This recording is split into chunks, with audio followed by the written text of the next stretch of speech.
Hello, welcome to another episode of the Chrissie Mayr podcast. We are on iTunes, YouTube, Spotify, and SoundCloud. And if you're listening to us on iTunes right now, go ahead and leave a 5-star review on iTunes. Or is it 4 stars? I think it's 5. Leave the most amount of stars. You're worth it. I'm worth it. Quick shout out to a couple of our sponsors for today's episode.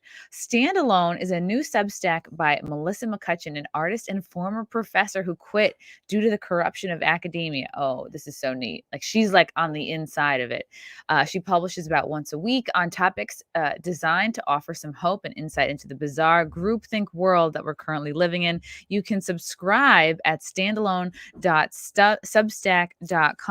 It's free, and there usually are a lot of really valuable bits of advice regarding individual empowerment, ways to stay true to your principles in the face of adversity. In fact, she just published a piece about the wave of resignations we're seeing in response to the vaccine mandates for companies for 100 or more employees, and she weaves in the story of her decision to leave academia. So go ahead and read and subscribe to standalone.substack.com.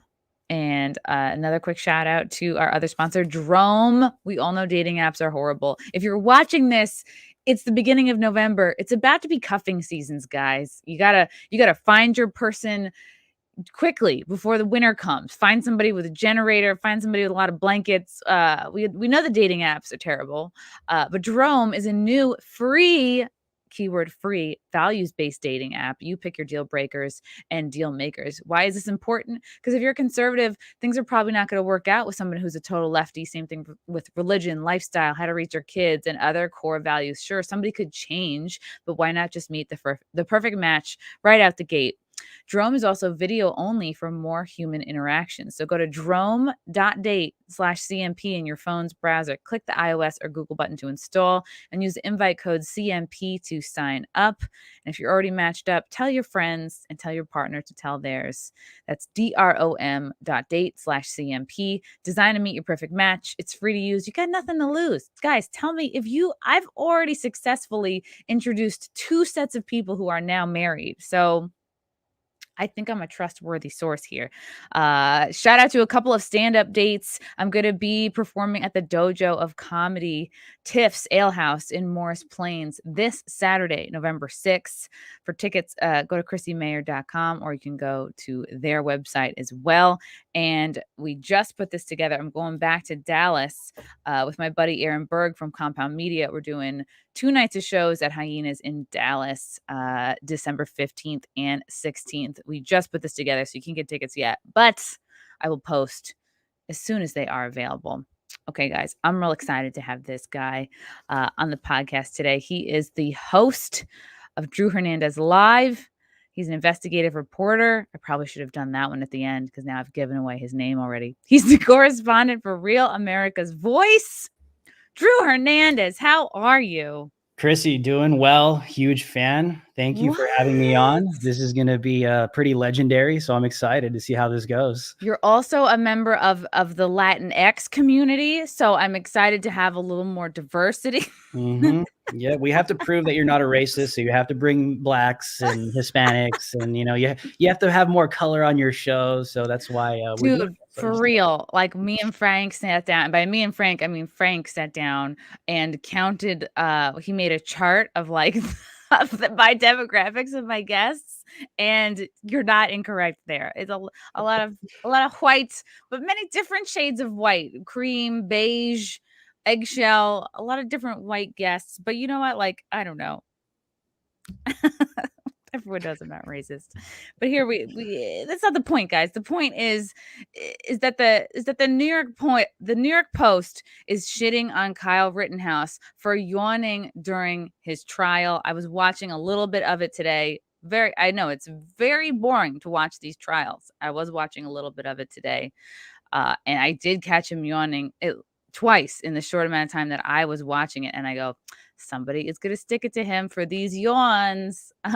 Drew, did you catch any of this trial today? Yeah, I was there when this all happened, so I'm pretty sure this show is going to get clipped up with things that I'm saying right now. But I was there. Whoa. Yeah, I was actually night 1 when Jacob Blake was shot I was in Chicago and I immediately saw on Twitter that there was going to be a riot because people were mobilizing. They were attacking police officers in Kenosha. So I took it was like a $300 Uber from downtown Chicago all the way to Kenosha. It changed my life though. It literally was the birth of my professional career. You took a $300 Uber from where to where? From Chicago all the way up to Kenosha. And Kenosha is in Wisconsin? Yeah, it's like a 2.5 almost. Yeah, it's pretty long. But so when I showed up, the kids, the rioters, they were chanting BLM.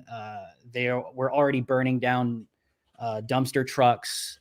They looted the entire little area of the town. They were breaking windows, breaking into libraries. All this footage went viral on my Twitter. So anyone could fact check me. It was on Tucker Carlson. It was all over the place last week. Yeah. So wow. I just have to say that because immediately people are going to come in and be like, oh, he's lying. It was a peaceful protest. And it's just like, no, it wasn't. Like night one, I was there in Kenosha. I was literally one of the only journalists there on the first night it was like worldwide news. It changed my life. What night was the first night? Do you remember? Oh, was it August 24th? Okay. So I might have the dates wrong. Yeah. It was right there. But then a couple nights after, that's when Kyle came down. Right. And the reason why Kyle and the other dudes came down with the rifles was because the police were not doing what they should have been doing. And the National Guard was called out. And the citizens in the region in Kenosha were really scared. It literally felt like there was a hurricane or there was a tornado about to come and run through the entire town. People were boarding up their windows. They were writing on the boards, like special ed kids live here, or there are children that live here. Like people were in fear for their lives because Antifa, Black Lives Matter came from outer states and came down to Kenosha to riot. Okay. And part of the context that I want people to understand when you're watching this trial is I'm not giving you my opinion here. I'm telling you how it happened because I was there. Okay. And you're hearing the prosecution say, this was a peaceful protest. And people came because they were protesting the injustice of a black man, Jacob Blake, being shot. That's BS. That is 100% BS. On the first night, they rioted. On the second, all the way until Kyle was there and shot actually, he was a pedophile, the first dude he shot. That's what I'm hearing. He had like many accounts of touching like young boys. Like it was really disgusting stuff. Yeah. It was not a protest. They were committing arson, vandalism. They were looting. They burnt down multiple buildings, multiple car dealerships. All that footage is on my Twitter too. Like literally cars were exploding. It wasn't. So I just want your viewers to know when you're watching this Rittenhouse thing, it was not a protest because that's what the media is trying to say. Oh, this white boy came down to Kenosha to shoot a bunch of protesters that were protesting police brutality. That's not true. The town was being attacked. It was literally being attacked, and they were burning down buildings, and the police weren't. They were just kind of like allowing it. It's very bizarre, and that's why these people showed up. So yeah, you're taking a look at my Twitter. These are some of the clips. Do you think this footage is worth highlighting here? Because this looks kind of new. No, go down. That's Jack. That's recent FBI footage that was put out. But if we go a little further down, I want to highlight a couple of things. Well, hold on. Let me see this one. Go a little further down. Down. This one. I don't know if you could play the audio. Oh yeah. So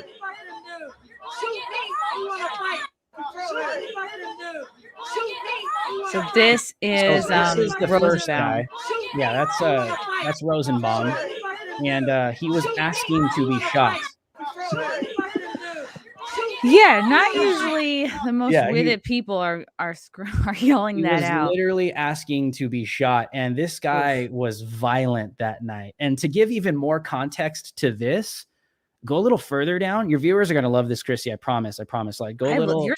This is so perfect that you're here. I didn't know that you were like in I was all there. This is all my footage. This isn't reposted. Go a little further down. This one. Okay, so play this. This is what started this off. Dumpster on fire here. So there's Rosenbaum. See the dude pushing it in the front? Okay, so this is him. Yeah, that's red shirt. That's the pedophile that Kyle shot. So let it play a little longer. Now look to the top left of the screen. See all the squad cars? Yeah. Okay, so what these guys were doing, Chrissy, is they were trying to, obviously, they lit a dumpster on fire. Yeah, and they're pushing it towards this gas station, this ultimate station. Either the gas station or police squad cars with them on automobiles with gasoline inside of them, with human beings occupying the cars. So, I mean, I'm not a lawyer, but I could pretty much tell you that this is maybe an attempt of murder. I don't know, you know, but it looks like that to me. And so, do you see how this kid put it out with a fire extinguisher? Yeah, pretty clutch. Like right? On point. So pull out of this and then go to the tweet. The one right before this tweet. Go up, scroll up. This one. So it led to this violent altercation where they were getting crazy. There's Rosenbaum again. Leading a pack of lemmings. Rosenbaum, not a tall guy. Probably why it's attributing to his anger.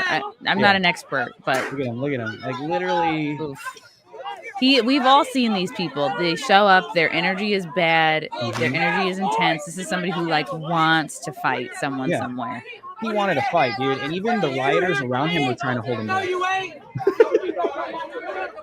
So what is even happening? He just really wants to get hit or hit someone. He wants to fight. He wants, and that's why he goes on to say, "Shoot me, dude. Shoot me." What was that thing that just went flying? Someone threw it. Oh, someone threw it. Yeah. Look at. Okay. This reminds me of the Bagel Boss. I don't know if you followed his story years ago. So look at now. I'm going to give you guys a timeline here. You're going to appreciate. Oh my God, this is like you're like an expert, right? Okay, so pause this and then go up to the next tweet. This is a sequence of what happened. So after their altercation at the gas station, go up again. Go a little further up. So this one. So open it and then pause it. Okay, restart it, pause it, but restart it. So after their altercation at the gas station, right? So this is a sequence of events that people need to understand. Pause it real quick, Chrissy. So when they were trying, they lit a dumpster on fire. Okay, guys, they lit a dumpster on fire. They were either going to push it into a gas station or they were going to push it into police squad automobiles filled with gas occupied by human beings. And Rosenbaum was at the forefront trying to do that. And then someone put out the fire. He got triggered and then led a charge into the gas station to try and fight everyone with guns. Okay. So after he couldn't get a fight at the gas station, they all went up the street and they started chanting that they were going to go to Car Source. That's a car dealership. This would have been the third car dealership they torched to the ground. And they were saying, burn it down, burn it down. And this is when they go en route to the famous car dealership where Rittenhouse shoots Rosenbaum because he charged him from behind and they were going to attack him. So here you guys go. And why did they choose these locations, like just a gas station, just for like the damage potential? They chose the courthouse was right down the street. So Jacob Blake was maybe shot about like a 8-minute drive away from the courthouse in Kenosha. And so they decided to go to the courthouse to riot there and then just tear up that whole little town. So like it had nothing to do. It wasn't even where Jacob Blake was shot. They just wanted to make a statement because in 2020, where was Antifa rioting for over 150 plus days in Portland? At the courthouse, the federal courthouse. Right. So it was just like their thing, right? It's a playbook that they follow. But so everywhere in Kenosha around the courthouse, all down the street, they went from the courthouse to burning down car dealerships, burning down buildings, and innocent people. Like it had nothing to do with Jacob Blake or the shooting, but they're psycho. Yeah, it's people like this guy, Rosenbaum, who just they want to fight, and here's a perfect excuse. Yeah. But yeah, this doesn't really look like any kind of a protest to me, which is how like the CNNs will try to frame it like, oh, Rittenhouse came here to shoot at protesters. Not at all. So here, pause it right here. Wait, go back a couple frames. Okay, maybe one more. It's kind of play it and then play it and then push pause. Okay, a little further. Right there. Okay, so behind this sign, you can't really see it, but Rosenbaum is right behind that sign, and Kyle Rittenhouse is right next to him. Here. So then he's gonna charge him, right? Rosenbaum, the pedophile, is gonna charge Kyle, and Kyle's going to run into the car dealership and be attacked by all these people. And the FBI released footage today that corroborates what I'm telling you guys. There was a drone out that night that we had no idea was there, but it shows that Kyle was trying to provide medical attention, and then they attacked him, chased him into the car dealership, and he did what he did. So watch, push play. I'm gonna play this yet because I didn't know that they could have just random drone footage. Like I guess I just forget that drones exist. See, they chase him. Yep. There's the dealership. Here are the shots. And then this leads into the thing that everyone's seen. Yeah. Boom, boom. Rosenbaum gets shot. All right. Yeah, this is me running to the gunfire. I don't. This is you. This is your footage. You're actually shooting all this, and probably most people have seen. So this is your actual footage. Yeah, this has been seen millions of times. Yeah, millions. Wow. So there's Kyle. Damn. That's Richie McInnes. He's a Daily Caller reporter trying to provide aid to Rosenbaum because he just got shot. Kyle's calling someone, telling him that he just shot somebody. This is very graphic. I don't know if you want to play it on your YouTube, but you can pause it here if you want. But it's literally him dying. Yeah. I don't have a lot of. Yeah. So it's up to you. But anyways, he died. And then so it's pretty graphic. But we've all seen this, guys. Yeah, very sad. Like, definitely did not have to happen. Definitely this guy. Yeah. This guy, and I just want people to know. He did not act as if someone who, you know what I mean? He wasn't trying to keep himself safe and out of harm's way all night. That's the context to what led to this dude getting shot.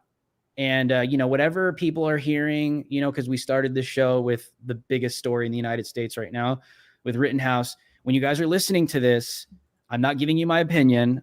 I was there. This is what I saw. And I have like tons of video to back it up. So it's like, it was not a peaceful protest. It was not. But you look at, you'll look at like how CNN or how NBC, they're all the same, how they'll cover it. I wanted to bring this up because this is how CNN is framing this right now. Mm-hmm. The trial has begun. These are the 3 men he shot. And it really focuses on, this big section on Rosenbaum. They write more about each victim than they do, I think, about Kyle. And this big section about Anthony Huber. He did this, he did that. Such a great guy. He was so smart. And this section about Gage, who was the guy he wasn't killed, but he got shot in the bicep and lost, a section. Because one of them was actually pointing a firearm at Kyle. So after Kyle shot this first guy, I'm telling you, it was like Lord of the Flies. These environments are very, very bizarre. They're unpredictable. And that night, I remember that night after Kyle shot that first dude, it was like this switch was just like flipped on.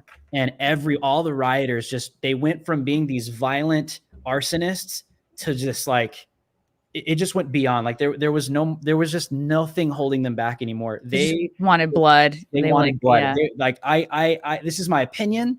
I personally believe after Kyle shot the first guy that they were going to probably execute Kyle publicly in Kenosha because of what he did.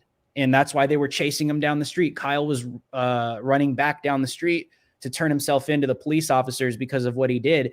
And people were chasing him. I'm telling you, it was very scary because it just, this mentality, they took Rosenbaum's body, they were going to put him in back of a car, like an ambulance or something. And then immediately they're like, where is he? Where is he? Where's that kid? Where's that mother effer? Where's that white supremacist? Like immediately. And then just, they were hunting him.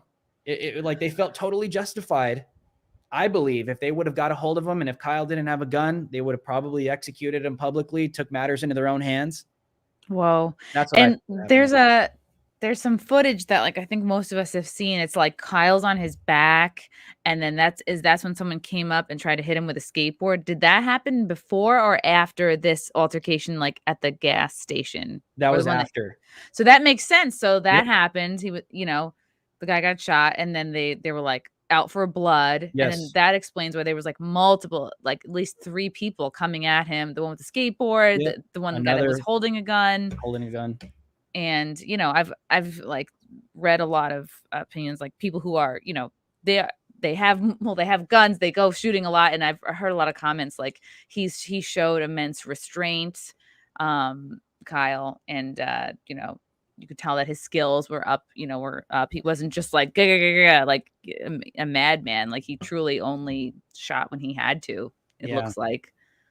Here's what I'll say. I'll say this: if Kyle didn't shoot anybody, I wonder what would have happened. And this is my opinion. Is my opinion. Being there, seeing the people, being around the environment, and we're talking about like 2 or 3 days prior of violent rioting. Okay, so we've already seen what these people are willing to do. Okay, I wonder if they would have publicly executed Kyle in the middle of the street, if the radical left would praise it and come out and say, "Oh, he deserved it. He should that should have happened to him." You see what I'm saying? Probably, because look at him. He's a young white guy carrying an AR, which immediately scares the left. Like they don't know anything about guns. They don't know how they work. They can't tell the difference between them, but they see a gun that they think looks scary and they go up. They completely label them. Oh, you're a white supremacist. You Trump supporter, right? If you wear cargo shorts, if you have an American flag, like these things that didn't used to be so divisive years ago are now all hallmarks of white supremacy, apparently. Dude, you want to know why you're right? You want to know why you're right? Because when they were in the jury selection process, there was a woman, right? They were asking I think it was either the prosecutors or the defense. They came out and they said, "Do any of you have a problem with the image of an AR-15 or a rifle, right? Because that was used in this case. Do any of you have any issue with simply seeing it? Do you have a negative view of that? And will that cause you to be a little biased because you don't like a rifle?"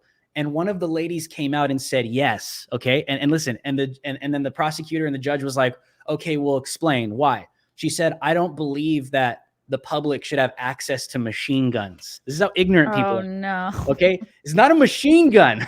Okay, well, I've seen movies, so right, yeah. And so the judge had to explain to her between an automatic and a semi-automatic rifle, and it's just. And they asked her, they're like, "Well, would you issue a guilty verdict because you simply don't like, you have this opinion?" And she said yes.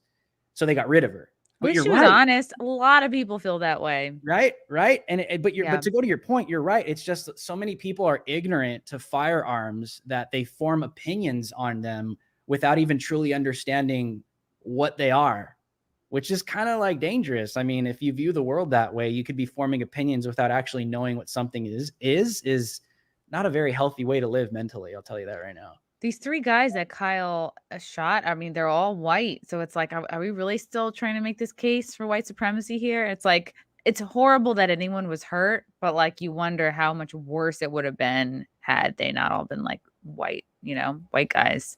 Yeah, they were black dudes. It would be a totally different story. I'll tell you that right now. But what the media goes with is they go with the whole white ally narrative, right? Oh, it was a protest for Black Lives Matter, so there are white allies out there, and so Kyle's a white supremacist because he shot somebody that wanted to support black people. You can't say, "Oh, well, Kyle was like a child safety ally, so he was gonna, right? He wants to protect kids from predators." Damn, though.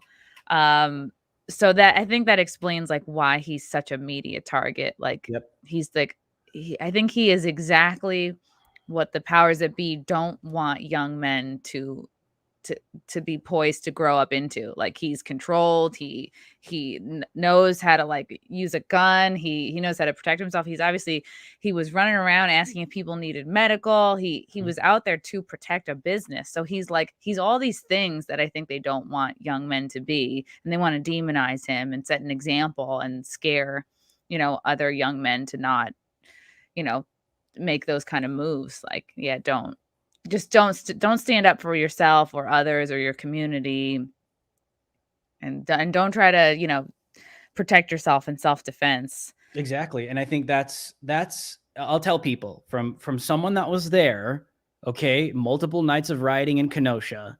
These people tore up buildings, looted, burnt down car dealerships. People were fearing for their lives in Kenosha. How do I know that? Because I saw that. And then even the day after, I went and talked to the people that had their businesses burnt to the ground. And this is what they were expressing. Okay. And a lot of what people were saying in Kenosha, they were not, they couldn't understand why the police weren't responding.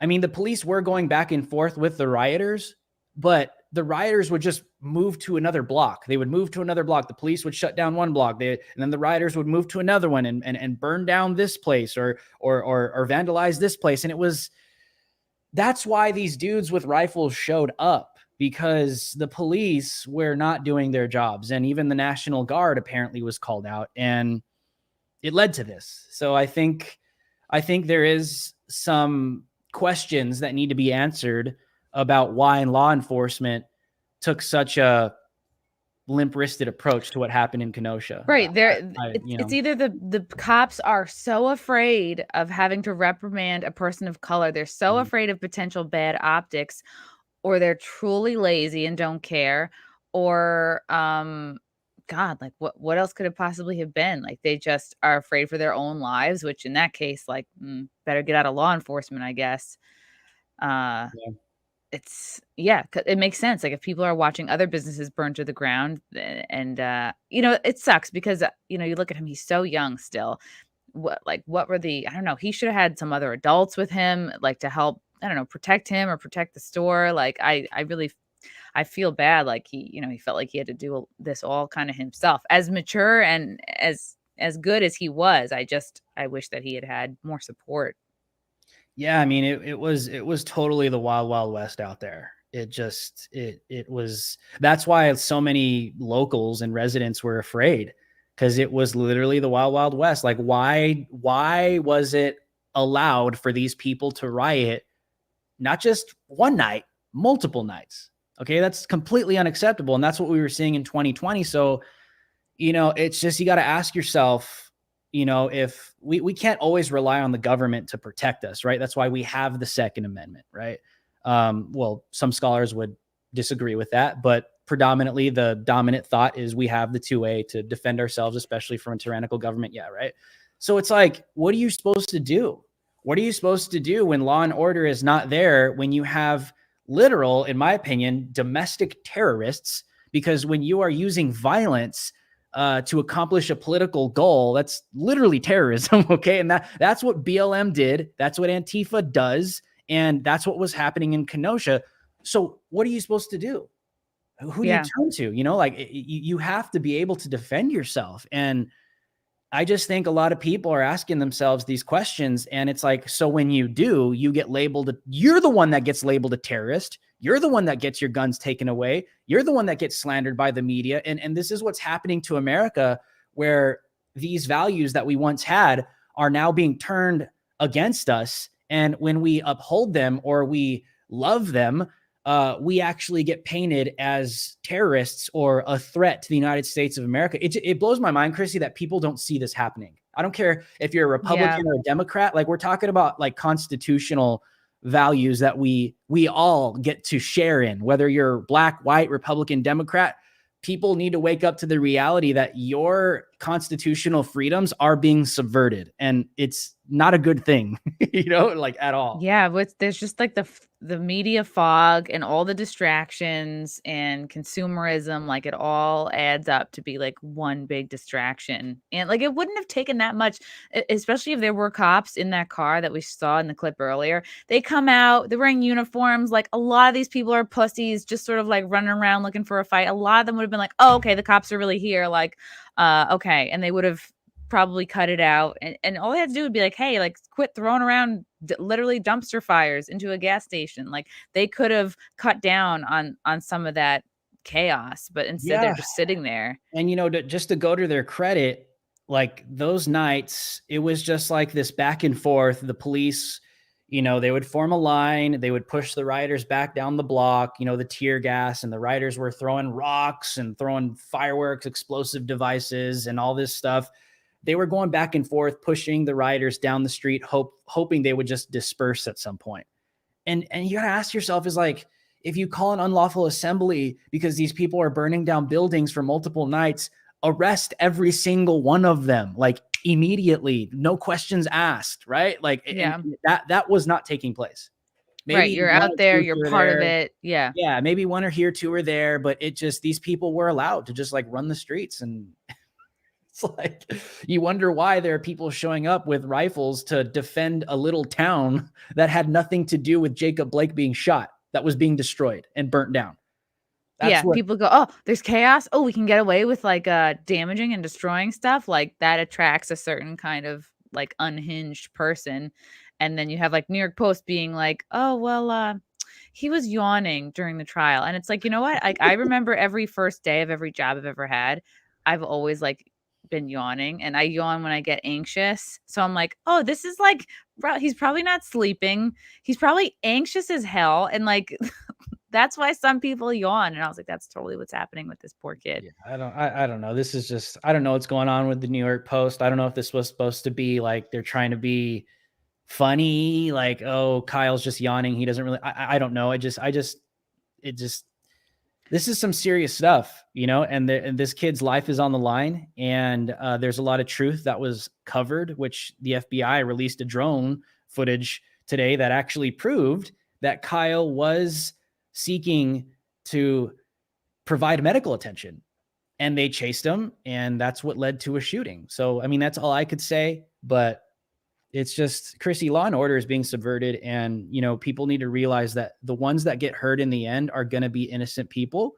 It's going to be you. It's going to be me. It's going to be ones that have to live with it. The elites are going to be okay, right? The multi-billionaires, they can hire they're going to be private okay. security. Mm-hmm. Right. This is why Cori Bush wants to defund the police, but she literally spends hundreds of thousands of dollars on private security detail. It's, you know what I mean? It's like, these people don't care about you.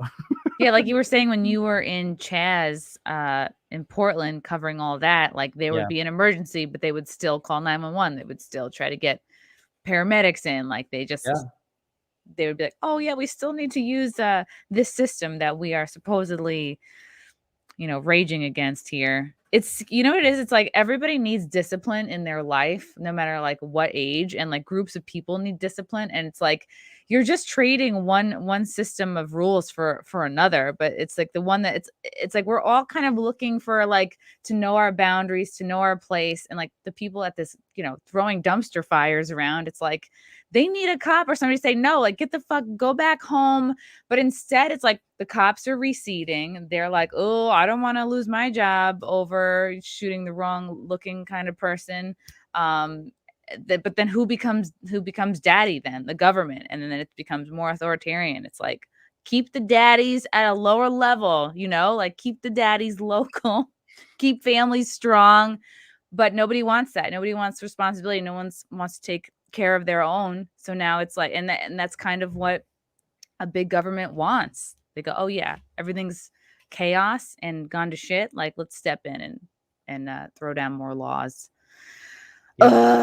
Young Pei Chang, thanks for the super chat. What's up, buddy? From Chicago Box. Not even a year into Biden's regime or regimen. Am I saying it wrong? Probably. Not even a year into Biden's regime, and the country is in terrible shape. Outlook is grim, and I don't know how we make it 3 more years. Let's go, Brandon. Yeah, I think they are loving this. Oh, they love it. Things are going according to plan for them. I'll tell you that right now. That's why when Kamala Harris goes down to, where was she? I think it was Del Rio, or she tried to make it look like she was going down to the border, and she's like, oh, things are going well. Things are going according to plan. And people are like, what the hell do you mean? This is horrible. But from their perspective, it's going according to plan. Like they want to destabilize the United States. They want a 2-tier system. That's very clear. And they want a controllable class. They don't want people in this country, whether Republican or Democrat, that even know what a constitution is. They don't want people protesting. They just want people that are controllable. And to go to Chicago Box's point, that's exactly where they're going. The Biden regime wants to take us down this path, and they're successfully doing it. Yeah. And you'll hear, oh, the Constitution is crusty. It was written so long ago. Everything's changed. It needs to be updated. It's like, oh, they didn't have anything in the Constitution about abortion. Yeah, but you'll always hear, you always hear that stupid argument, right? And like anytime Antifa gets in, like, especially in Portland, right? Anytime Antifa gets into some kind of legal trouble because they're caught rioting or breaking laws, in their direct actions, they always lawyer up, and their lawyers always point to free speech, the First Amendment, to these constitutional values as an argument to get them out of trouble. And it's just like, you guys are pathetic. Like, you're literally pathetic. I would have more respect for you if you actually stood behind your values. And honestly, Chrissy, real quick, this is funny. This is hilarious. I've seen this happen in New York, where like hardcore, like straight up Marxist BLM activists have like rebuked the hell out of like Antifa kids in New York, because whenever the police would be around, all the Antifa white kids, they're like, we got to get out of here. The cops are here. Oh, we have to leave now. We're going to get arrested. We all have to leave. And the Antifa white kids would start leading the Black March. And then like the Black Marxists, the BLM Marxists will come out and be like, I have this all on video too, by the way. It's hilarious. They'll come out and be like, who do you think you are? Who do you think you are to call all these shots? What you out here for? You call yourself an anti-fascist and you're afraid to go toe-to-toe with the police? What are you doing out here? It's like, we're LARPing. Yeah. They're LARPing. From Young Pay again, real deal field reporting. I forget what the hell I was doing when I was Drew's age. Ooh, props. Yeah. Somebody else in the chat was wondering, why aren't you a witness in the trial? Don't know. Don't know. I haven't been subpoenaed or anything. I do know of a couple journalists that will be testifying. I don't think I can say that publicly, but they will be. It's all right. Nobody watches this podcast. Yeah. Why were you? Telling you, I gotta be careful. This is gonna get clipped up. Oh, for sure. Yeah. As long as I look thin, guys, clip away. Were you? If I were you, I would be probably shitting my pants. I mean, you were very close to all of that. Were you nervous at any point? Like, did you feel like you could have caught a stray bullet? Yeah. I mean, like I said, I was already in that environment in Portland, like multiple days, a lot of violence all around. And by the time I got to Kenosha, I wasn't like mindlessly just showing up to these things. I think you just get kind of, I don't want to use the word desensitized in a way, but I guess because for me personally, I have a very like, and my wife will tell you whenever you're around me, like I have a very like mellow, calm personality. And like, whenever I'm in these environments, I'm the same way, like I don't get out of character. I don't know. I just seem to do well with like chaos. Yeah. You're good under pressure. Yeah. And for me, it just kind of worked, but it's not until like I watch the footage after where I'm like, damn, was this like a dream? Like, was I really right there? Was I really like next to this person while they were doing this? And what if that could have happened? And I count the cost with what I do, and not so much now because the riots died out, but it's like I'm not afraid. But I'll tell you the one thing that I do, my biggest concern about covering the riots at the time was if I was ever in a situation where I was found out and Antifa found me and I was forced to defend myself. I wasn't afraid to defend myself. I was afraid of what would happen to me if I did, because you take a look at what happens with people like Kyle and, they have to defend themselves, and immediately the media and law goes right after you and you become the one that's in the wrong. And this could like destroy your life. To be honest, I think that was always like the biggest concern.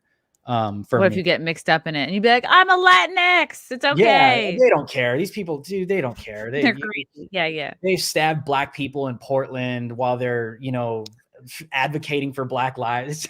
Was that David Dorn? Was he in Portland? No, David Dorn was the police officer. I think it was Minneapolis or Philadelphia. Okay, yeah, who was shot by protecting looters. A store. Yeah, that was so sad. Yeah, and it's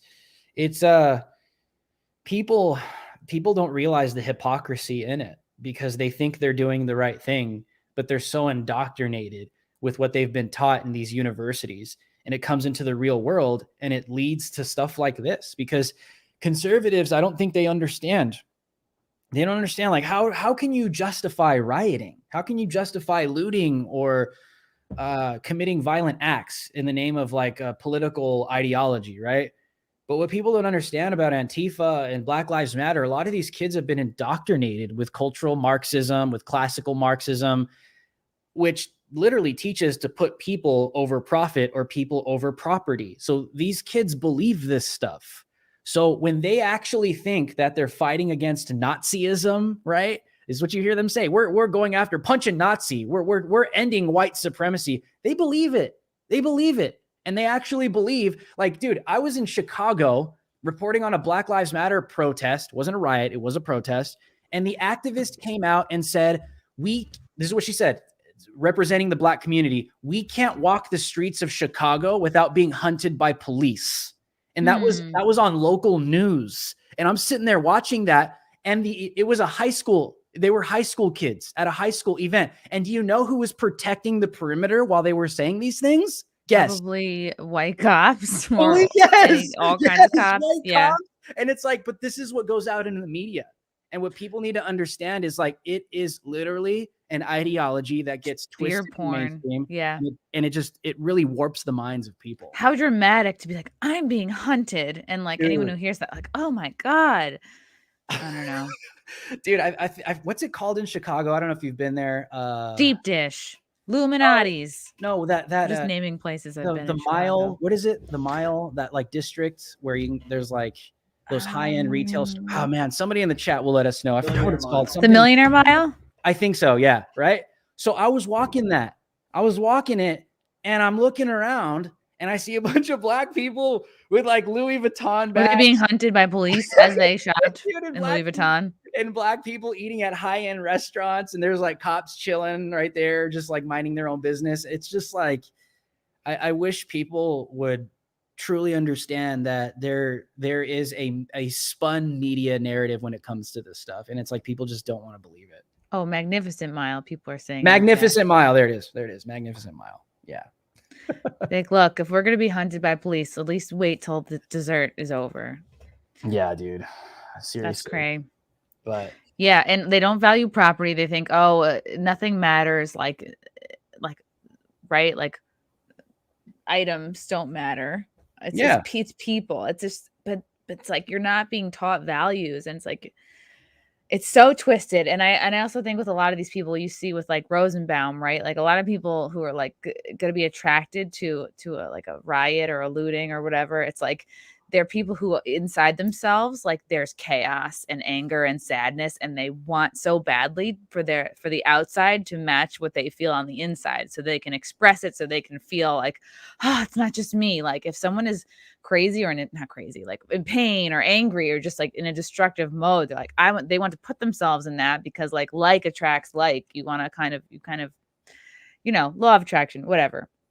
But I mean, you talk about the state of where we are in this country, right? Where the pharmaceutical industry dominates freaking everything. It is not normal. Okay. It is not normal where we have millions of Americans in the United States of America that are so dependent on pharmaceuticals. And I'm not saying that if you genuinely need it, you need it. But we do have people in this country that are losing their minds. They're drug addicts. And you see so much of this when you go to these rallies or these protests where it's just all these kids. You're like, they're saying stuff that doesn't make sense. It just doesn't make sense. You're like, are these kids mentally ill? Like, are they high? What's going on? Because you guys you're not making any sense when you hear them. And then their behavior. I'm going to be honest, man. Some of my buddies that have been in Portland too will tell you that there are mentally ill people out there, violent ones. And you could see it, you could hear it. They claim to have weapons.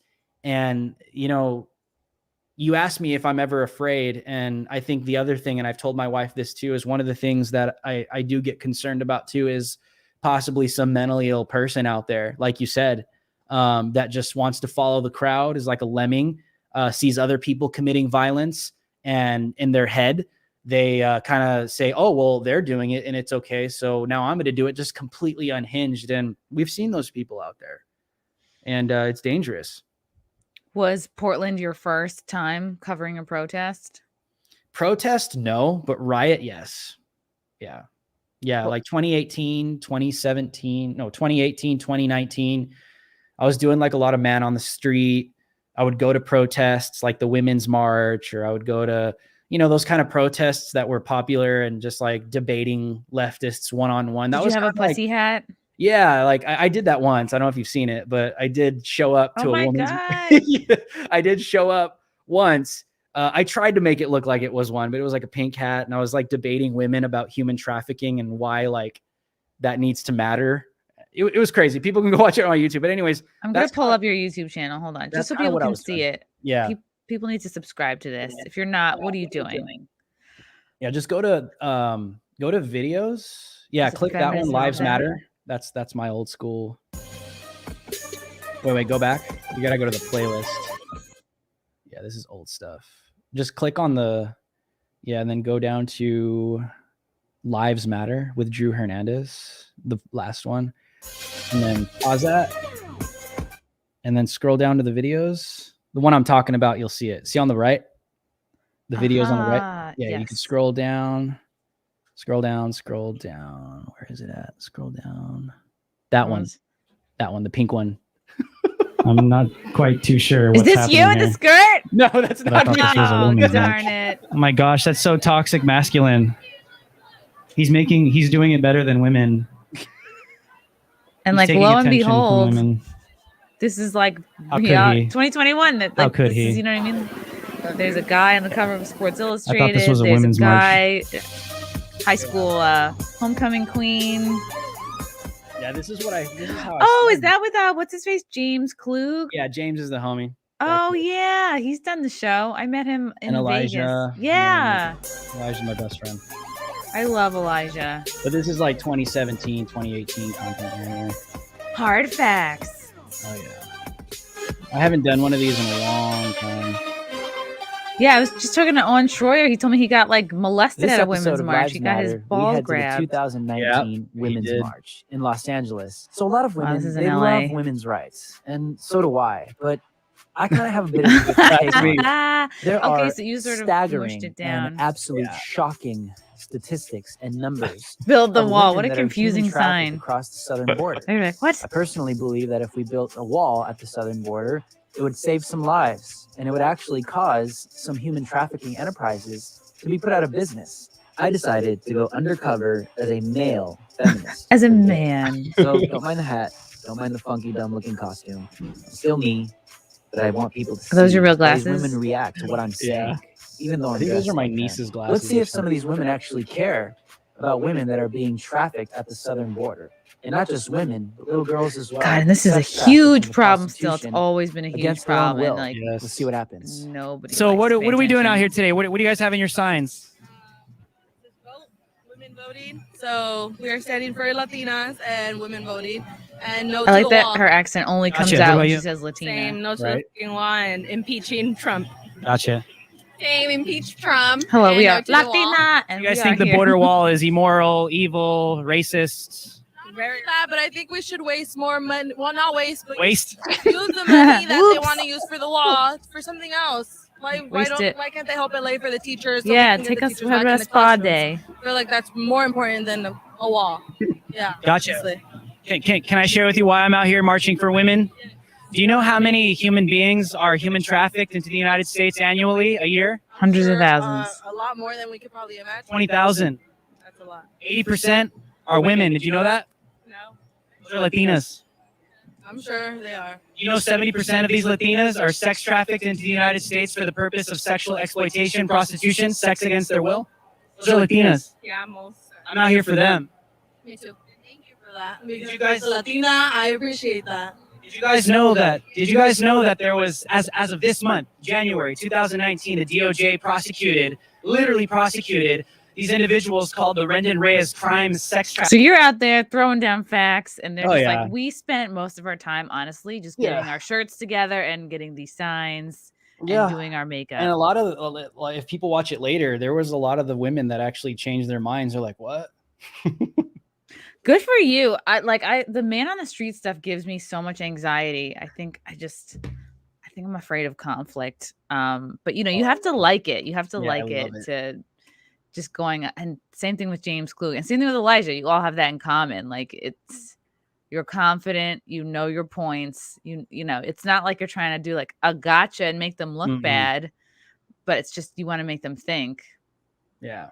I haven't done one of those in a while because now I've done the more professional actual reporting, but it just, I loved the man on the street because like, it's like, I would tell Elijah this stuff too, is like, I think we're like exposing a symptom with this content, you know, like, because people that would do like the gotcha stuff or whatever, like it's still the same result.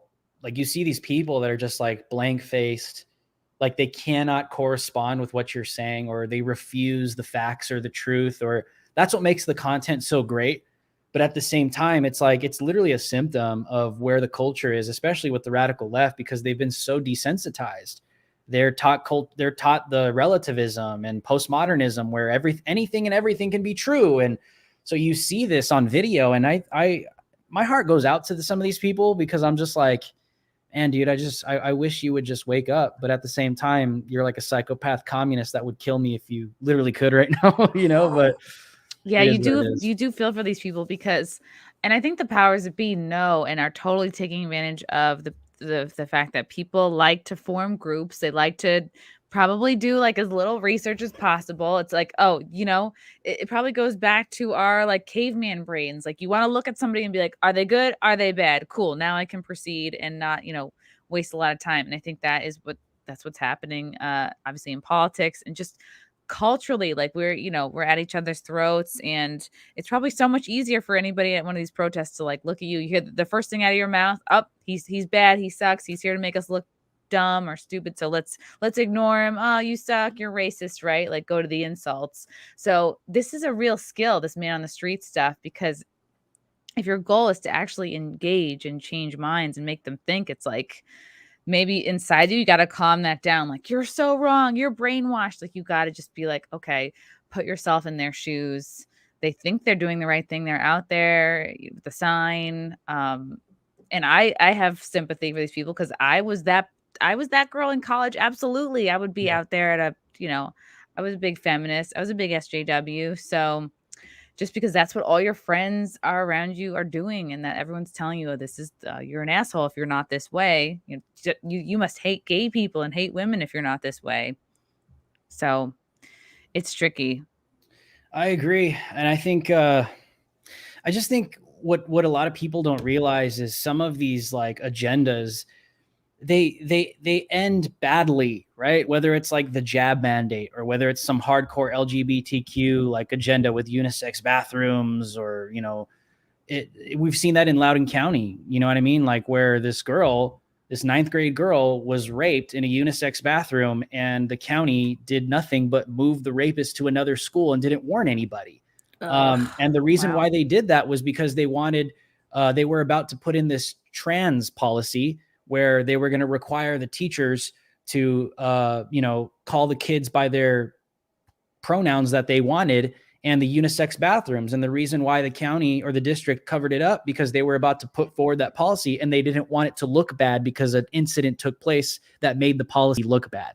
So it's like, whichever way you cut it, it's evil. There's a lot of evil that's going on in this country. I mean, I don't know if you saw the story the other day where this school took elementary kids to a freaking gay bar on a field. Oh, I saw that. That was so nuts. Why? The pictures of the kids, they're like, okay. You know that is such a crime, because you know it's like these grandstanding teachers that are virtue signaling, and then they get to post on their social media, oh, look how great I am. I took these kids, my kids. They always say my kids. Ugh. Like they think that they're raising their own kids.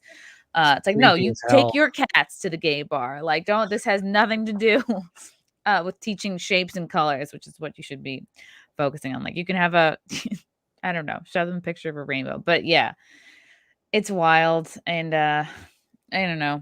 And it's like, it's weird. It's weird. Upsetting. It's just weird. I would have an issue if you took elementary kids just to a regular bar. I would have an issue if you took elementary kids to like a strip club, because they're kids, they're children. It's like, are you grooming them?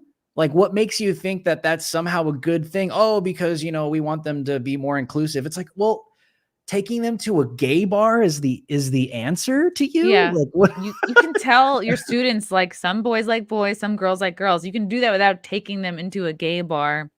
I just think back to, like, I was kind of a little shit growing up, and I could definitely see myself, like, you're a kid, right? You have no power, even throughout college. Like, you don't have a ton of power. You're kind of at the mercy of, like, your teachers liking you and doing well in school. Like, let's say you're like a power hungry kid, right? You don't have enough discipline in your life. Your parents are not giving you enough love and attention. How tempting and easy and attractive does the option of, like, fucking with your pronouns so you can stick it to your teacher for not calling you the right pronouns? Well, now you have power over this teacher, and you can totally distract from the fact that, like, your grades suck or you're disruptive in class or whatever. It's like you're giving kids like a real trump card that they can use kind of at any point, because you can change your pronouns like willy-nilly whenever you want, and it's something that you can use to have power over an adult, and it's just creating such chaos. You're right, because we are rebellious by nature, right? Even as a young kid, you could see, you take a look at a 2-year-old, a 3-year-old, a 5-year-old, it's just like rebellion defines you at a young age, right? So it's like, you take a look at the LGBTQ community, and right now it's even more on steroids, because you give kids this pass to just rebel against whatever is, traditional or whatever is considered good in society. And they're going to use that and take that to their advantage. It's more of a trend where you see all these kids that want to identify as trans or homosexual or gay or lesbians or junior high kids. And you go and you ask them, well, what does that even mean? I don't know. It just makes me popular. There's so many kids that see this stuff and they just see it as an excuse to rebel, and it kind of makes them famous. It makes them popular. Like, you're like the popular kid now if you're the gay or the trans kid in high school. And to go to my point where it like kind of gives them an excuse to rebel and like get crazy. I don't know if you saw the Twix commercial, the Twix Halloween commercial, where this recently? It was like it was a witch that showed up to take care of this. I think it was like a trans kid that was like a little boy wanting to be a girl. And then in the commercial, there's like this kid that comes in and is like, wait, why are you dressed like that? Because he was dressed as a princess. Why are you dressed like that? Only boys dress like boys, and only girls dress like princesses. And then like the witch actually like kills the kid. What? I have to show this. Yeah, dude. This sounds like my Twitter. A little bit too much for Twix here. But it's like, let me send it to you. A little kid sees that and is like, oh yeah. Like, I'm the dominant one here. Oh no, wait, that's my thing. Never mind. It's on my Twitter. Okay. Yeah, I think I did. I retweeted it. You just got to scroll down a little bit. And where did you send it? Twitter. Okay. I have a producer, apparently. It's just like emboldening children, like Twix presents. Oh, here it is. All right, let me pull this up. God damn it. And I really liked Twix. That's kind of upsetting.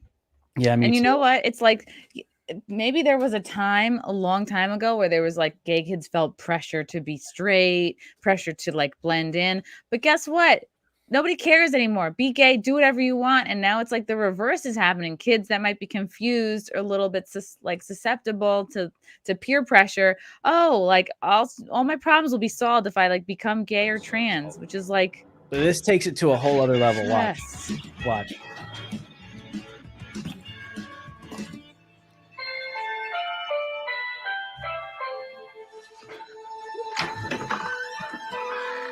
Hi. I'm your new nanny. I don't need a nanny. Don't talk to strangers, buddy. Well, your parents seem to think you do. What's your favorite color? Black. Okay, so this is a boy in a dress coloring Charcoal. with this like witch babysitter type. Okay, these girls are rolling up with teddy bears. It's not Halloween yet. So see, he's getting made fun of, misunderstood. Can I help you? Are you a good witch or a bad witch? Do you want to find out?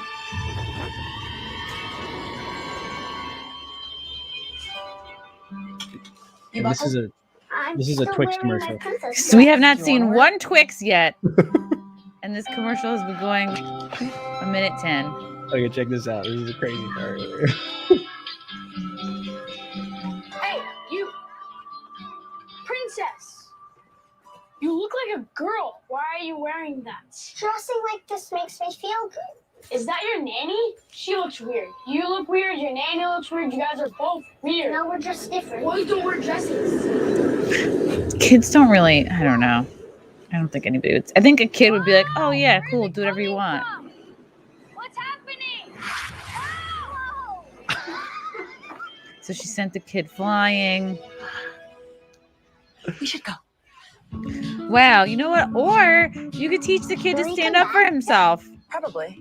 Yeah, they're either implying that she killed the kid or physically assaulted the kid. So it's like either way, they're like implying that it's okay to bully people who don't understand who you. don't understand or disagree. You could commit violence against anyone that misgenders you or disagrees with your lifestyle. Honestly, I think like I'm around kids here and there. I think kids would be like, oh, cool. They would see her in a dress. And then if they were like not about it, they'd move on. But they wouldn't be like, that's for girls. It's like obvious. Like, I don't know. You could be playing dress up with your sister. Like, I just, ugh. Yeah, it's propaganda. I mean, it has nothing to do with candy bars. It's like, why does a commercial for candy bars have to communicate something as dark? That's pretty damn dark, bro. Like, it's a dark freaking commercial. Like it really is, because it's I'm gonna have communicating. to switch over to Crunch now at this point. I mean, if they come from my Butterfinger, I'm gonna be upset. Dude, there's even another crazy one. I don't know if you saw. I think it was like there's like this. Did you even know there's a new Chucky?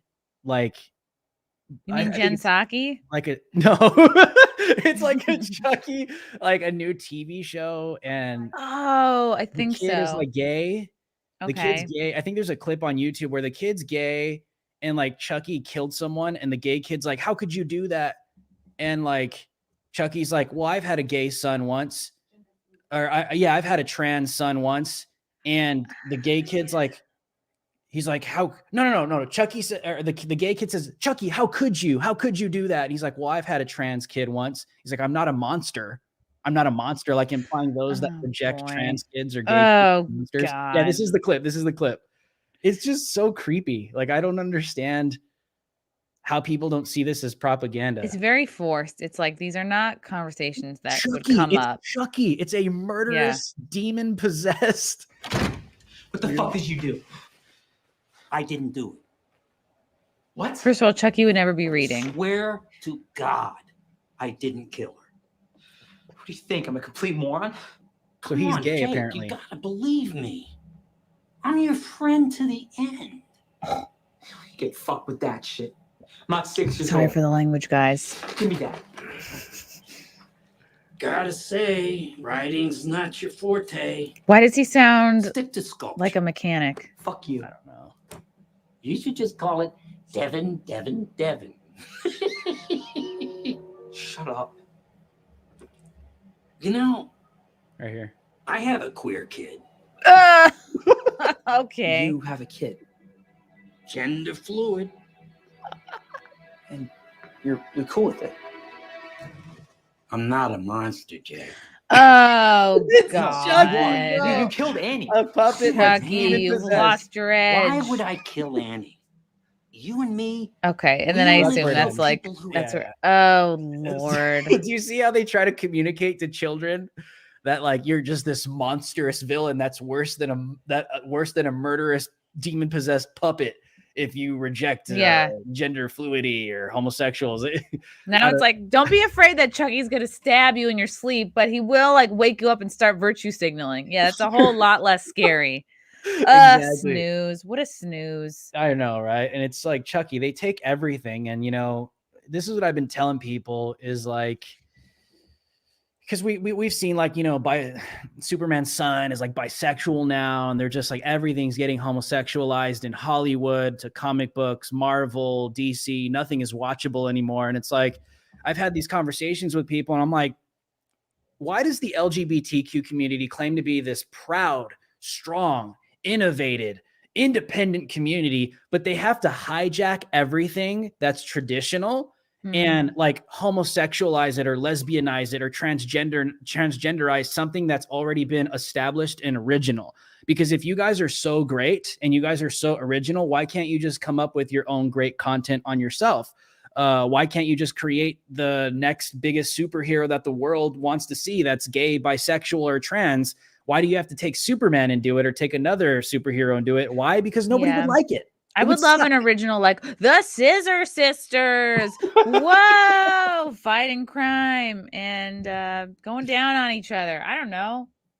That sounds fun. And I also feel bad because I think it's like, when we say like the LGBT movement, whatever, it's like, of course we don't mean individuals. We mean like the powers that be, the people that are like working to co-opt the whole group. And because, you know, when I meet like, you know, talk to my actual like gay and lesbian friends, and even, you know, you talk to like Buck Angel or Blair White, like there's so many examples of people who actually are trans that are like, yeah, it's really frustrating because they make us look bad. Because they're trying to make it about something else. Yeah, and I think that, you know, going back to the like taking elementary kids to gay bars and this whole agenda that's like unfolding on children is, I think it is sad that you do probably have some LGBTQ community members that don't say anything, but even if they do, they get obliterated, censored, canceled by the woke mob in Hollywood or the music industry, social media, obviously. I think that's probably the biggest problem for that community as well, because not only do you not speak out against the perversions that come down the pipe, no pun intended, but you silence anyone that does. And that doesn't make you guys look good at all. I don't care what your view is on lesbianism, homosexuality, trans, whatever your religious view is, but anyone that silences or defends something that's perverted isn't going to be received well. Yeah. I'll just tell you that right now, you know, regardless, even on the other side, right? Even if you're heterosexual and you're a pedophile and you're trying to cover up pedophilia, you see what I'm saying? Like, it just doesn't look good. It doesn't make people feel right. Yeah. There has to be morality somewhere. People can tell when you're like watching something, you're like, this doesn't seem real. Like, this is like, again, this is an ad about Twix and we haven't seen a Twix bar in over a minute. Then like, oh, maybe it's propaganda, you know, maybe it's about something else. I wanted to talk about this. I always like seeing like which celebrities come out either kind of for or against cancel culture. Seems like more and more of them are kind of for it or definitely not against it. So this is shock SNL legend Dan Aykroyd cheers on cancel culture. This is from Christian Toto from Hollywood in Toto. Quick, name your favorite Dan Aykroyd moment. It might be his impression of Julia Child bleeding profusely all over her faux cooking set. What about his sleazy salesman hawking children's costumes, brimming with glass shards? And then here's a clip where basically he was on SNL, like trying to sell like kids' toys. Oh, it's just a bag of glass. And it's, you know, by 2021 standards, you know, not woke, all the things, right, that wouldn't be allowed now. Or perhaps it's his recurring gig is Elwood Blues, half of the iconic Blues Brothers alongside the late John Belushi's. Some of these comic morsels would no longer be permitted in our woke age. Certainly a Blues Brothers pitch today would be derailed as cultural appropriation, given how the blues are considered part of Black cultural experience. It turns out that the SNL alum would happily cancel himself. Aykroyd, 69, not 69, I mean, that's his age, just gave a dispiriting interview to the far left Hollywood Reporter, of course, because Ghostbusters Afterlife is coming out. And let's see what he said. Okay, there's enough range in humor. This is about cancel culture. Whoops. There's enough range in humor where you don't have to go scatological. Is that a word? I guess so. And you don't have to go pulling any divisive cards to get a laugh. There is so much in the world to comment on that is outside the realm of offensive-ness. As a writer, you can go to other areas and have successful creative endeavors. Scatological, am I saying that? I've never seen this word in my whole life. Scatological humor is fun. It's easy laughs, but there is more intelligent writing that can happen if you stay away from the offensive material that should be rightly canceled for its hurtfulness. Who can be the subject of an impression today? That's an area of discussion. Can I do my James Brown imitation? He was one of my best friends. I do his voice pretty good, but maybe I shouldn't anymore. this makes me lose all respect for Dan Aykroyd. Yeah. And it's always these people that are older and have made it and have made their money, their millions, whatever. Like, they're good. Like, I don't want to hear anybody's opinion on cancel culture who's made it, who's a household name. It's like, this is not about you. It's like, it's about the people that are trying to like make their way, make a dent in comedy, make a career, make a life for themselves. And it's almost like, I can't believe a person who's done comedy even said this, like, well, you got to find the realm outside of offensiveness. Well, this is exactly the problem, because what's been considered offensive is now exploding like this huge amoeba, and you could make a case for literally anything being offensive. You know why this is so stupid to me? Like, listen, and I wanted to get your opinion on this. It's like, comedy in and of itself is going to be offensive. Like, if you're telling jokes either about an individual or a group of people, you're like, the word joke, right? Like, the word joke within itself, it's going to lead to an offense somewhere, to something, to someone, because you're making a joke out of something, somewhere, or someone. That's why I don't understand these stupid woke comedians that say stuff like this, because it's like, how does that even make sense? Like, even if you make fun of anything, it's going to lead to an offense somewhere. So how does comedy even exist with this woke mentality? When you have people like Dan Aykroyd trying to, it sounds like these like OG, if we can call them that, I don't know what you guys in your community world would comedy would call them, but like these dudes that have been around for decades, it's like, they're like the gatekeepers, and they're trying to like redefine what can be acceptable in comedy moving forward, because it's like you have these different generations, right? Like, you have generations, all the SNL, the Adam Sandlers, the Dave Chappelles that came and that have already kind of like hardcore established. And then you have people that are on their way trying to build up the ladder, the next generation of comedians. Those are the comedians that are going to get destroyed right now, I personally believe. And now they're trying to get to the next generation of comedy, right? Where they're actually listening to this garbage. Oh, you can't be offensive. So it's like, you're just not going to be funny. So all these the next generation of comedians are just going to be a bunch of woke, mindless, boring people that are probably just going to be bought and paid for, that aren't even funny. It's kind of like, what's that one, that comedian? She's on YouTube. She tried to be the first female lesbian late night. What's her name? Lily Singh. Oh God. Right? Yeah, she was a huge YouTuber. They plucked her out to host a late night show. It bombed.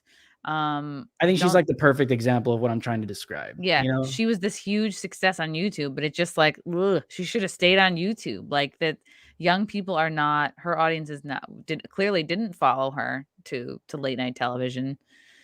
And it was bad. You know what it is with these old guys? This is exactly what we saw John Leguizamo do.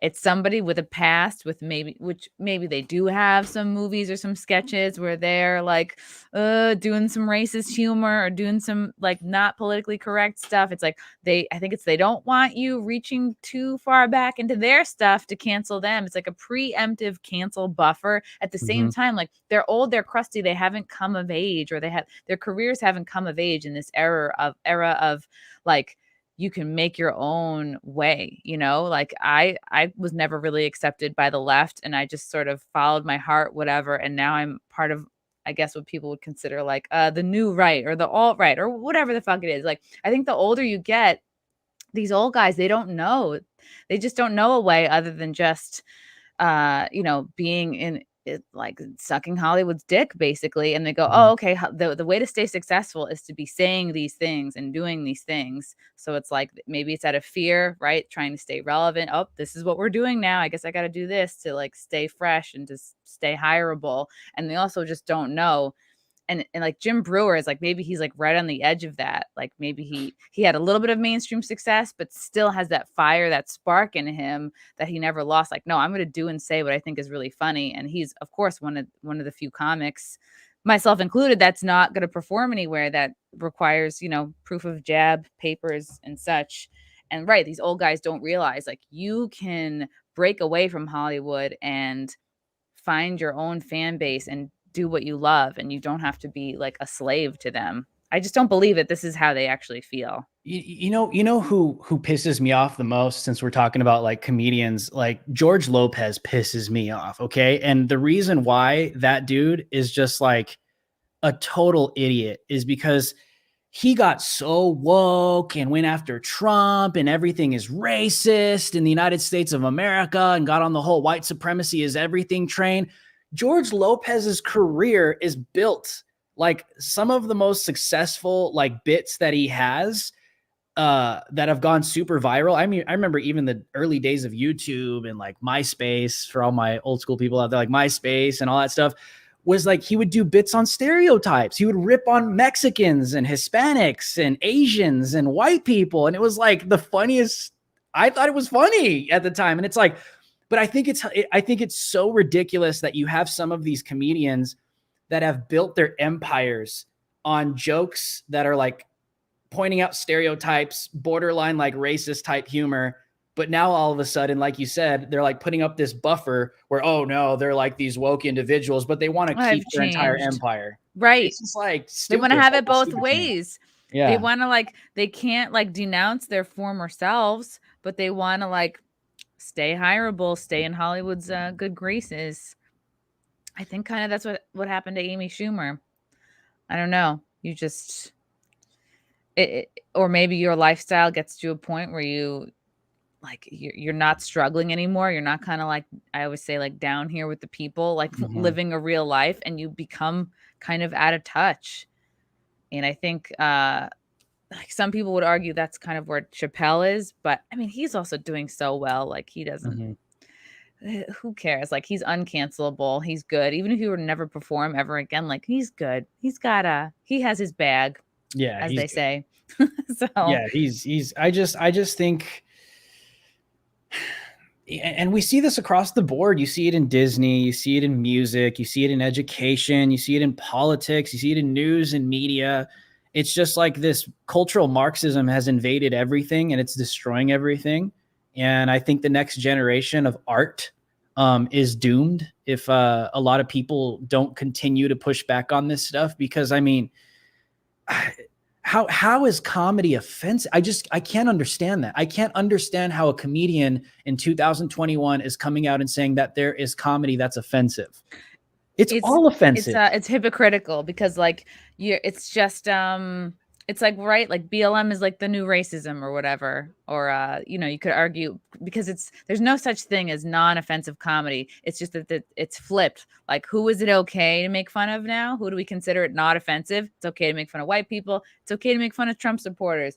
It's okay to make fun of patriots. It's okay to make fun of anybody in middle America. It's okay to make fun of anybody like from the South, anybody who's religious. So, and those people, you know what I mean? Like it's any like woke comic in LA or New York City is like, that's probably their entire set, or like all those topics I just named. And probably some like lame jokes about like wearing masks and stuff. But it's not that, it's just like we can't make fun of trans people or gays or like the protected group. So it's open season on anybody white, religious, you know, with a mom and a dad, you know, regular boring upbringing. So it's very hypocritical, and there's no way to do it. And I think once your politics or your I don't know, your message or your thing comes before what is funny, it's like you've been compromised as a comedian. Like if you're making money is more important than you being funny, then you're compromised, you know? So I don't know, I have to remember that, like, 'cause sometimes, you know, I didn't always care about politics. I only started caring when I saw how it affected free speech and in terms of comedy. And I was like, oh, this to me is really worth fighting for and sticking my neck out for. But I do have to remember, like, some days I look at my Twitter feed and it's like, all right, I'm retweeting a lot of Elijah and Jack Posobiec, like, better throw out some jokes, you know, like just. Yeah. No, I mean, it's the thing is this is my own personal opinion. I'm not a comedian. I don't think I have the authority to speak on anything like this. This is just me as a consumer. I think that the funniest, best comedy is stuff that is true. Like for me, like whenever I would watch specials, whenever a comedian could get me to say that is so true, like that's where I'm just kind of like, all right, this person knows what they're doing. because they correspond reality, because reality is funny. Like, in my opinion, reality is funny. Like, I think when comedians are just straight up telling you, like, you know, jokes about this is how Hispanics live. And I'm sitting there as a Hispanic kid, like, damn, like, yeah, that's how we grew up. And it's like funny. Like you could do it across the board. And I think truth has been so attacked, obviously in education and in politics and in the media, now in comedy, that you're not even allowed to tell the truth in comedy, which I think is seriously destroying comedy big time. This is my own opinion. I don't know, but yeah. Of course. And there was something, I think James Lindsay, well, a lot of folks were retweeting it. Something like laughter is a tool of the far right or something like that. And I'm like doing a quick Twitter search for it. And of course, what comes up first is like, humor is a tool of the right to promote their fascist ideology. My gosh. Far too many on the left are too okay with laughter. Many Absurd. more are flat out crypto fascists with their jokes. You're either miserable or you're Nazi adjacent. It's like, are you kidding me? But if you were to tell this Gwen chick a great joke about like straight white men, she'd be like, ah, great. So it's like, you're such a hypocrite. And you know what laughter is? It's like, I forget whatever was trending this week, like laughter is a tool of the right or something. Like, all laughter is the acknowledgement of truth, because you can't, when we've all had that laugh, like you laugh when you don't expect to, that's all it is. It's like acknowledging a shared reality. And that's exactly what like the leftist nutbags don't want. They want many separate realities. Mm-hmm. But when you can all laugh when a room full of people can laugh at the same stuff, like, not only is it great, it's good for your health. You forget about your own problems and you let off steam, but it makes everybody realize like, oh yeah, we're more alike than we are dislike, not alike. I don't know. I'm tired, but it's a unifier. Like, comedy is a unifier. So, it's good to see people starting to see through it. It's like, oh, really? Jokes? We're coming after jokes now. It's just so weird. Like, how can you say that laughter is the tool of the alt-right to push their fascist? So like, how does that fit in with the history of like SNL and Comedy Central? And how does that fit in with, what was the comedian's name that would pose? He would do his impersonations with presidents. Like, he would literally impersonate Obama at the White House Correspondents' dinner. I think he did the same thing. Daryl Hammond? I don't remember, but you could YouTube it. Like, how does what they are saying now fit in with that? I don't get it. Like, yeah, they have short memories, and it's just all about what applies to them. Like, what, I don't get it.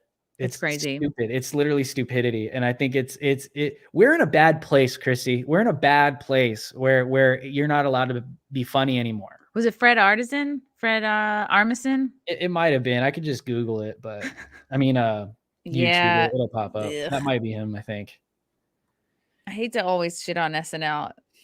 I watched it when Kim Kardashian was hosting it. And then now, of course, her and Pete Davidson were seen canoodling at a pumpkin farm or something. At Disneyland. I think it was Disneyland, was it? Or something. Some amusement They were on park. a ride holding hands. Yeah.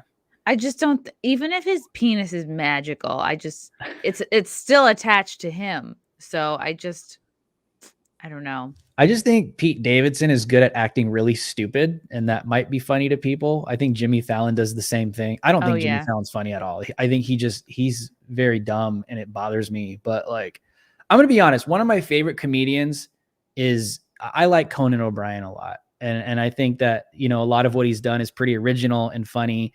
And I just even feel like there's a lot of stuff that Conan does now that I'm surprised wasn't canceled, because he makes a lot of like you could call it sexist, right? Like, he makes I think he's smart about his stuff. Like, he's goofy, and like, I agree with you, of all the sort of like well-known late night folks, like Conan is probably the one I'm the most partial to, and not because I got his coffees every twice a week for a whole semester.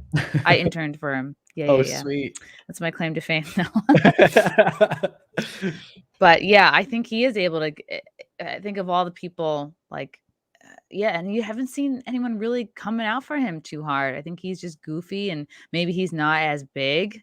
Maybe they consider him a little bit more niche just because he never hosted but he did host late night, just not like one of the top late night shows. And he was a writer on The Simpsons. Like, I think he just is funny in his bones, and I think maybe he's surrounded himself with people with the same values. I just feel like, like Fallon, all those guys are so compromised. Colbert, it's like, what's the dude in LA? Dude, the freaking most woke Trevor one of them all. Noah? Jimmy Kimmel. Kimmel. Oh, Kimmel, yeah. I can't stand Kimmel, dude. Like, another example, dude, he was like a host on the Man Show, right? Comedy Central. It's like, and now all of a sudden he's crying on TV because of leftist propaganda, and he's like the woke magician for leftist comedy. It's weird to see these people, like, they're like these orators, like all of a sudden, like these late night talk show hosts that were former comics that built massive careers on American culture, like anti-American woke leftist Marxist propaganda pushers. It's just weird to me. It's weird to me growing up in this generation where you saw these guys for who they were, and like now where they are, it's like, what happened to you? Yeah, I think you get into comedy to be heard, and to feel acknowledged, to feel validated. And then with these guys, like, they're offered these big jobs, and they're like, "Ooh, I have, my voice is even bigger now."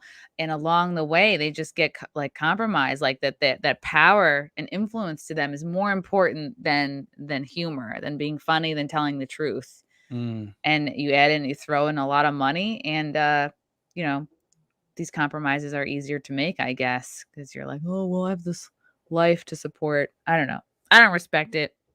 I don't appreciate it.